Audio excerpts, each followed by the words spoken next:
Ares presenta El Sonajero.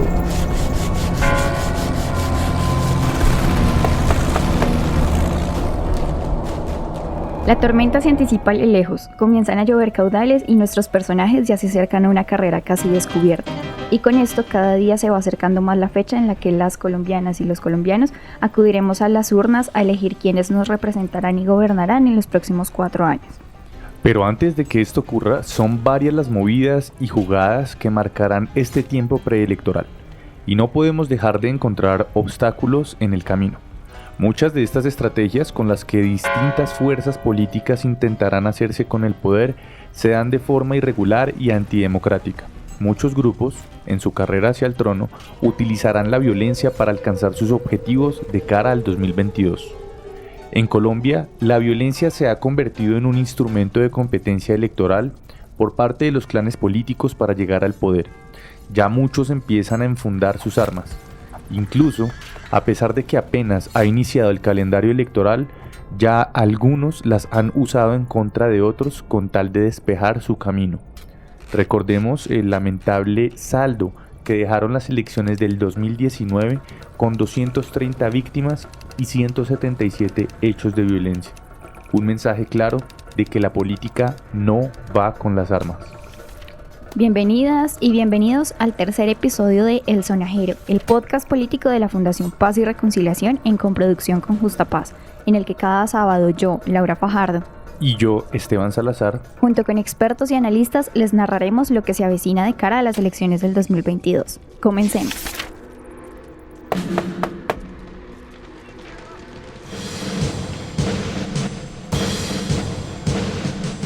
Muy bien, y atención a este informe de la Fundación Paz y Reconciliación sobre violencia política. Habla de una alarmante cifras, amenazas, atentados, secuestros, desapariciones forzadas, entre otros delitos. El panorama de violencia electoral se recrudece en la medida que se acerca la fecha de elecciones regionales. 4 sujetos armados manifestaron ser de un grupo al margen de la ley y que tenían orden directa de no permitir que mi publicidad fuera puesta y que además debía ser retirada la que ya hubiera sido instalada. Yo pido que tengamos garantías todos los candidatos, que haya igualdad de condiciones para todos, igualdad de garantías y que no esperemos que haya hechos que lamentar. Estas eran las palabras de la candidata a la alcaldía del municipio colombiano Suárez, Karina García, antes de ser asesinada el pasado lunes. Este domingo fue asesinado el candidato a la alcaldía del municipio Tibú, Bernardo Betancourt Orozco. El fracaso de este gobierno, precisamente en la perspectiva de garantizar condiciones de seguridad para el desarrollo de la democracia. Cada vez falta menos para que comience oficialmente la carrera hacia el poder. Los partidos y las distintas fuerzas políticas ya se preparan y planean sus acciones para quedar con alguno de los cargos más importantes de elección popular. Pero ojo, porque en esta competencia las jugadas sucias no se hacen esperar. Es más, ya han comenzado a aparecer. Y este es solo el comienzo. Y es que jugar con artimañas es una costumbre vieja que incluso se ha convertido en un factor decisivo dentro del juego por el poder. En este caso, las acciones violentas que se cometen contra quienes de una u otra forma participan en esta contienda electoral son tan constantes que se han convertido en una de las claves para entender la realidad política en Colombia. Este engranaje del mecanismo que hace posible que muchas personas y clanes con serios cuestionamientos a su alrededor se hagan con el poder se llama violencia electoral. La violencia electoral, además de ser una de las jugadas más comunes por estos tiempos, es una realidad que permite entender muchas de las movidas usuales en épocas electorales. Sí, porque en este tipo de violencia también participan y confluyen otras fuerzas que, aunque no participan directamente, tienen mucho que ver en los resultados finales de esta competencia. El fracaso tiene que ver con la incapacidad del gobierno para perseguir los grupos ilegales armados que en estas regiones pues siguen delinquiendo y que lamentablemente ante el fracaso en la implementación de los acuerdos de paz pues se ven estimulados para seguir actuando desde la ilegalidad. Eso en primer lugar, ¿cierto?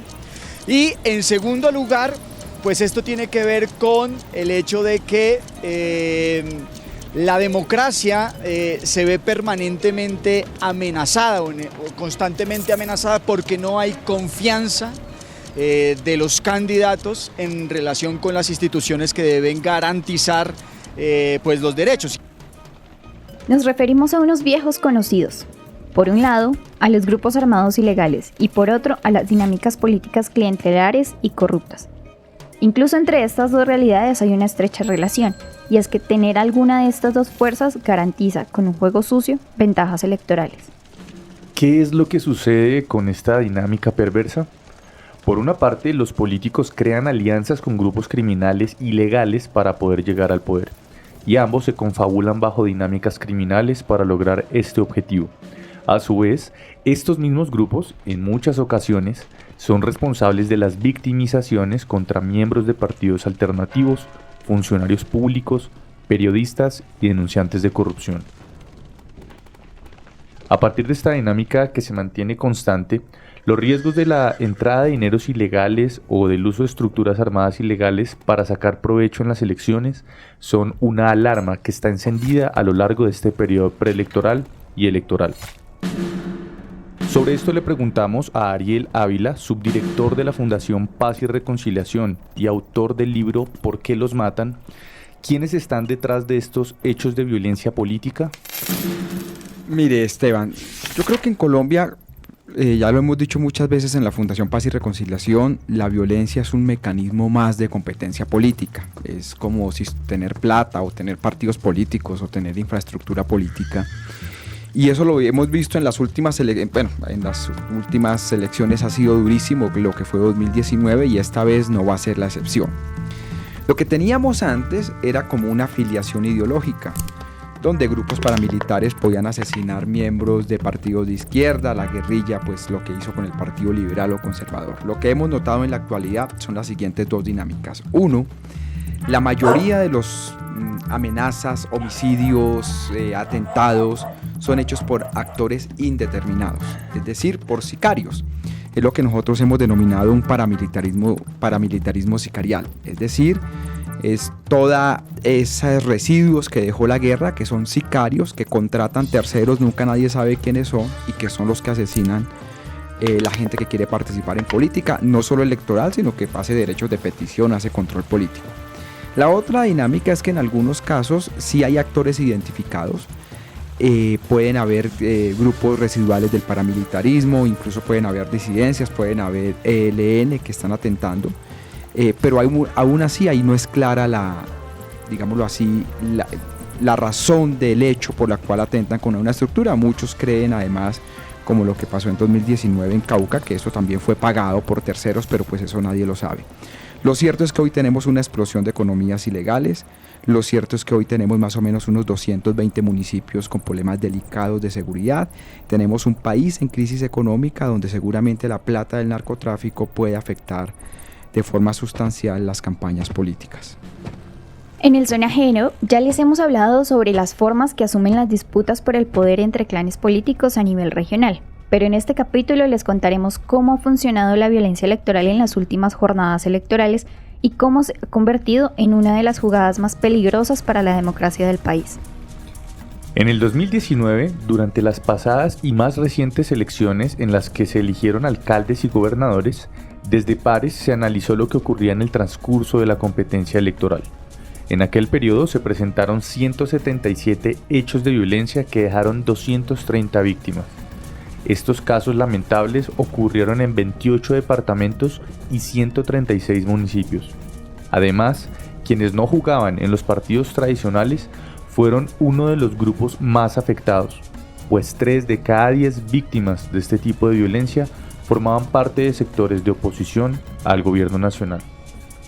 Este año, cuando apenas comienza la competencia electoral, desde Pares hemos puesto la lupa a las movidas violentas que hacen cabezas corruptas y criminales en esta competencia y que amenazan seriamente al sistema democrático del país.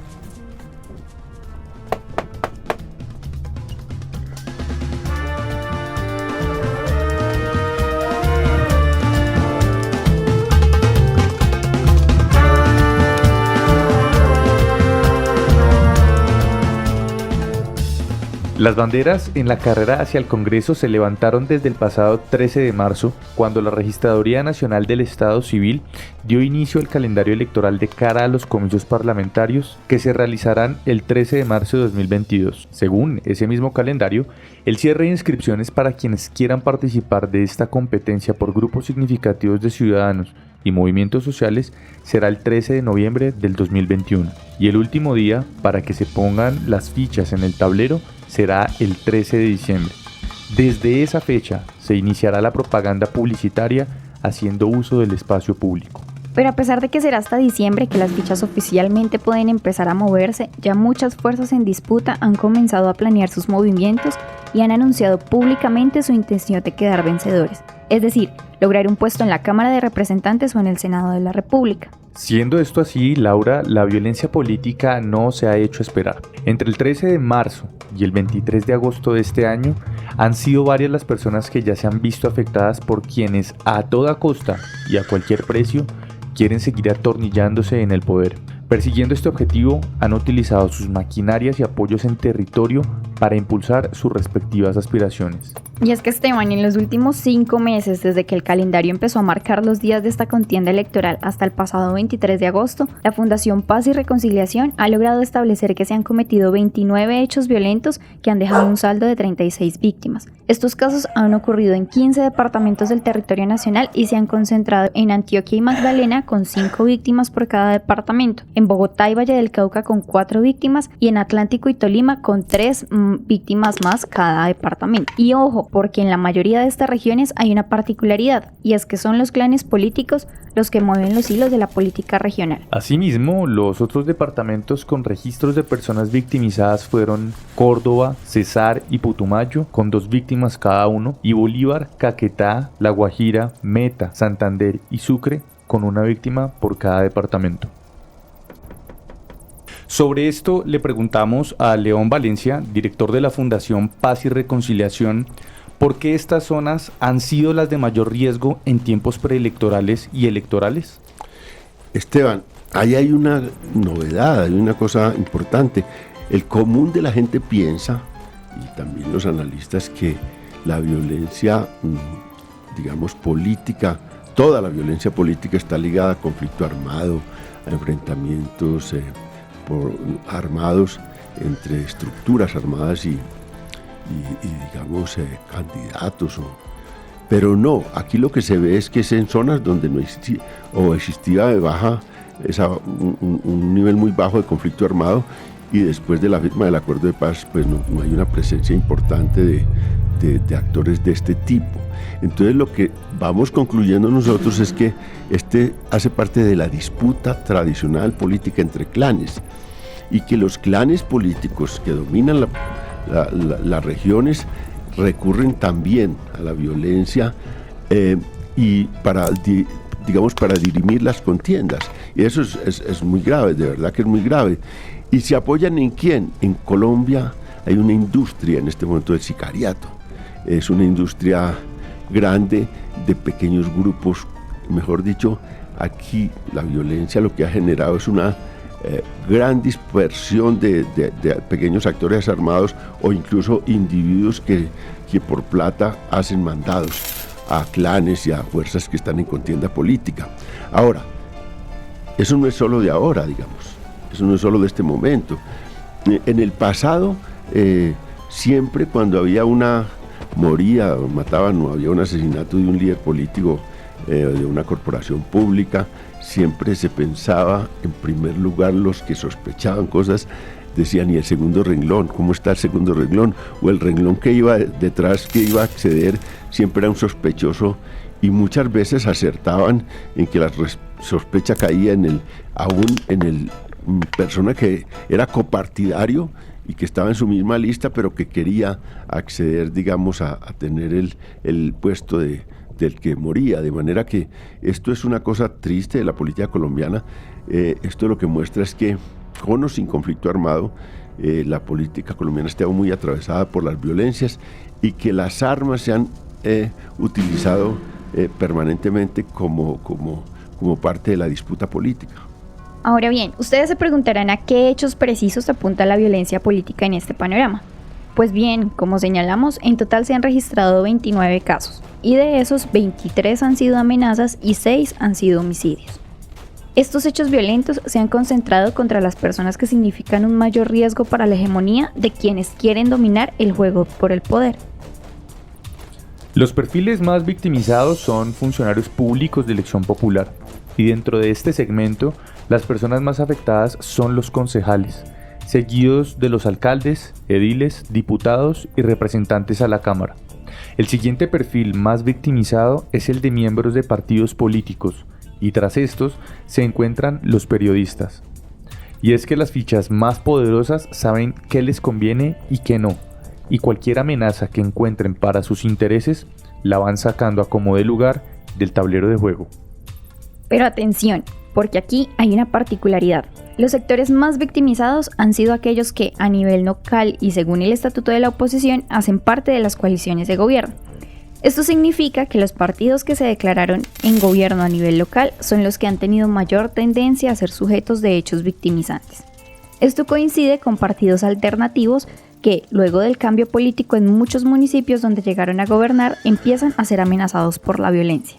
Llama la atención, Laura, que existe también una violencia significativa contra aquellas personas que son servidoras públicos o denunciantes de corrupción, pues en este juego son los veedores de las jugadas sucias por parte de quienes se han quedado el botín del poder. Y ahora pónganse bien los audífonos o súbanle el volumen a su dispositivo. Estas son algunas de las cifras que es necesario tener en el radar.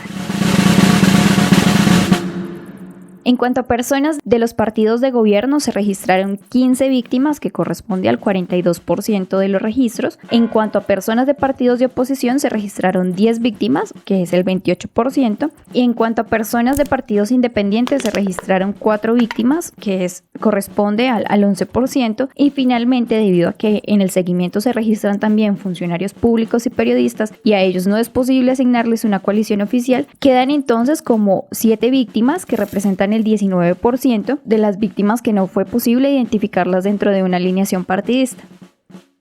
Una de las cifras más altas de violencia electoral es contra partidos de oposición, y además las cifras de víctimas está concentrada en partidos alternativos emergentes que en 2019 hacían oposición al gobierno nacional y hoy son gobierno a nivel local y departamental, siendo los miembros del partido Alianza Verde, Partido Maíz y Colombia Humana UP los más victimizados. Ante esto le preguntamos a Ariel cuál es el panorama de estos partidos en cuanto a la realidad de la violencia electoral en esta jornada preelectoral y electoral del 2022. La política es dinámica. Entonces en 2019 teníamos que el partido Alianza Verde, lo que hoy está en el pacto histórico, que era Colombia Humana, Maíz, eran partidos de oposición y ellos fueron los más victimizados. Hoy varios de esos partidos, como la Alianza Verde, tiene la alcaldía de Bogotá, tiene la alcaldía de Cali, tiene la alcaldía, por ejemplo, de Manizales, entonces hacen gobierno a nivel local o regional, como en Boyacá, pero hacen oposición a nivel nacional. Y nuevamente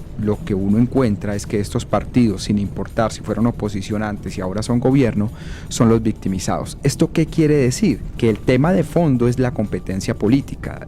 Estos partidos emergentes, que son los que están disputando poder, están ganando poder, son los más afectados. Y no hay que olvidar que tenemos una serie de estructuras políticas en las regiones que son bastante fuertes y que están debilitadas producto de las elecciones del 2019. Los cálculos electorales indican que las fuerzas tradicionales podrían disminuir sustancialmente su participación política en el 2022. Vamos a ver, la conclusión, Esteban, que yo creo es que los años preelectorales en Colombia son violentos. Este no va a ser la excepción y creo que en violencia política selectiva vamos a ver un año muy parecido a 2019.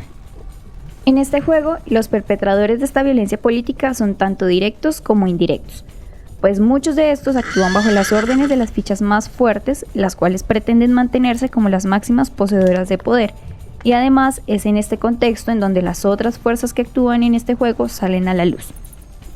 Pues por un lado aparecen los grupos armados ilegales que en diversas zonas del país se han reconfigurado y ganado más dominio tras la salida de las FARC-EP, luego de la firma del acuerdo de paz en 2016. Todo esto ha llevado a un recrudecimiento y escalamiento del conflicto y la violencia. En esta contienda electoral, todos los escenarios de violencia se agudizan, y estas estructuras armadas definen mucho de lo que puede pasar en esta competencia. Hay que decir, Laura, que de los 29 hechos registrados por pares, en el 72% de los casos se desconoce el agente perpetrador. En el otro 28% se identificaron como presuntos agentes responsables a grupos paramilitares o autodefensas como las autodefensas gaitanistas, las autodefensas campesinas de la Sierra Nevada, las autodefensas unidas de Medellín y los caparros. Resulta particular el caso del departamento de Antioquia, en donde se registra un mayor número de hechos y en 2 casos fue posible identificar a los presuntos agentes perpetradores.